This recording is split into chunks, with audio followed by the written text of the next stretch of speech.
There are some Pokemon that you really have to work for, specifically the Pokemon Home Reward Pokemon. However, you may not know that there is a much easier way to obtain these Pokemon than having to complete a full living dex for every single game. Now, this doesn't mean it's like some hack to skip it. You do still have to do it, but there's an easier method to go about it. I'll get into that in a bit, but I want to cover some important information first. For starters, these reward Pokemon consist of a shiny Meltan, a shiny Manaphy, shiny Keldeo, and a shiny Enamorus, half of which are shiny locked, meaning that this is the only way to obtain them as shiny, with the exception of Meltan and Pokemon Go during special events when they choose to unshiny lock it, and Manaphy in the original Diamond Pearl Platinum games via a very weird egg trading method. I'm not completely sure how it works, but the other two, however, are completely unobtainable aside from this or hacking them in, at least as of this video. And I mean specifically as shinies. Now, within the Pokemon Home mobile app, you can check your progress for the Pokédex for each Pokemon game currently on the Switch, and it can be a little bit confused and complete if you're not really sure how it all works or what's being tracked.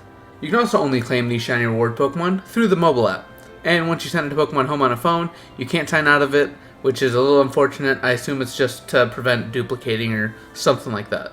Now, getting into it, the way these entries for the Pokédexes are tracked isn't by linking into your in-game data or anything like that. It's completely based off the Pokemon transferred into your Pokemon Home, and it'll check if they have the right origin mark for any of the games on the Switch. An origin mark can be checked in the summary of each Pokemon, and every Pokemon game from Gen 6 and up contains it, including the Red, Blue, Yellow, Gold, Silver, Crystal, Gen 2, and Gen 1 games on the 3DS. Here's the mark for each Pokemon game on the Switch, and if you want to check your progress for any specific game, you can do so on either the Switch or the mobile app. For the mobile app, you just want to select your username in the top center of your screen, and then scroll down to select which game you want to check the progress for.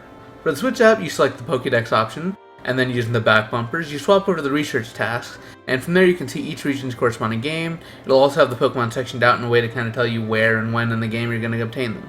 Personally, I'm a bit of a completionist, so I have a living dex for each Pokemon game, and also a living dex for all 1025 current Pokemon, but as I said in the beginning of the video, you don't specifically have to do what I did in this manner, so let's just get into what I meant by that. So this not-so-secret secret I've been keeping is that you don't necessarily have to catch these Pokemon in their respective games, and the easiest example of this I can give you is with BDSP. Now, a lot of the Pokemon in the regional dex for that game are really tedious to catch just because of the nature of the game. For example, Milotic.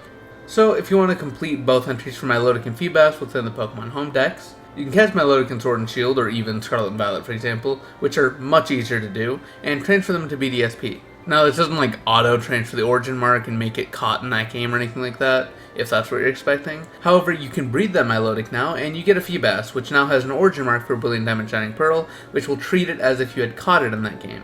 From there, you can also transfer it into another game and trade it while it's holding a Prism Scale, and trade that one back, and now it's evolved as a Milotic.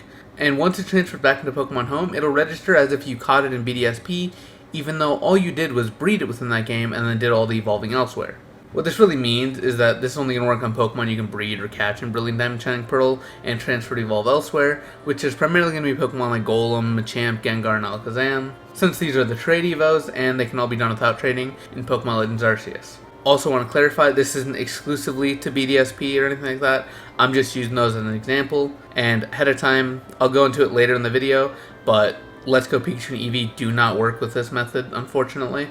Also, you're obviously free to just mass breed a bunch of lower evolution Pokemon and transfer to another game to evolve them, but just keep in mind that the middle evolutions, you still need to transfer that evolution stage into Pokemon Home for it to register. An example of that being would be transferring Abracot and BDSP to PLA to evolve it, and if you evolve into a Kadabra and then straight into an Alakazam without moving it into Pokemon Home as a Kadabra, you'll only have registered Abra and Alakazam, and you'll still be missing the Kadabra since it was never put in Home. Now, this final bit here is, as I was saying, this doesn't work for Let's Go Pikachu Eevee at all, and this is just because of the way the Pokemon Home interacts with that game. Once a Pokemon is transferred out of that game, and once it enters another game like Sword and Shield or any other non-Let's Go Pikachu and Eevee game, it can no longer enter any Let's Go game. Not entirely sure why that's the case, but, I mean, it just is. Also, this method isn't really going to work on any legendaries, since those can't be bred, so unfortunately version exclusives are still going to be a pain. The only thing I can recommend for that is if you trade your version exclusives for the opposite game's version exclusives, and if you want to risk losing those Pokemon to someone being scummy and not trading back, then you'll have to make a second playthrough on a separate Nintendo account, and then you can transfer that to your main playthrough via Pokemon Home. This can be done by loading Pokemon Home on the main account you use, then selecting Pokemon and then select your username at the top, and swap to whichever account has those spare Pokemon that you want to trade in. From there, you can select the Pokemon and then transfer it into your home, and then swap accounts back and put it into whichever game you're trading the exclusives in. This obviously isn't going to make it so you don't have to put any effort in at all, but it will substantially make things easier, especially if you have one specific game that has tons of progress and you've barely touched some of the other games. Like, for example, Scarlet Violet save with tons of XP candies and evolution items like that, or Legends Arceus save with tons of evolution items can really speed up a ton of these entries. Another thing, if you're a hardcore completionist like me, it doesn't really earn you anything at the moment, and I doubt it ever will, but the same method works for Pokemon Go. On the Pokemon Home mobile app, there's a Pokédex slot for Pokemon Go Pokemon caught. If you transfer a Pokemon from Pokemon Go, evolve it in the mainline game, and make sure that each evolution stage is transferred into Home to add its entry, you can slowly but surely complete that dex, and that's actually what I've been doing passively whenever I want to play Pokemon or anything like that. Anyways, I hope this helps, and I hope you enjoyed the video. Please be sure to like and subscribe if you did, and with all that said, have a great rest of your day, and adios.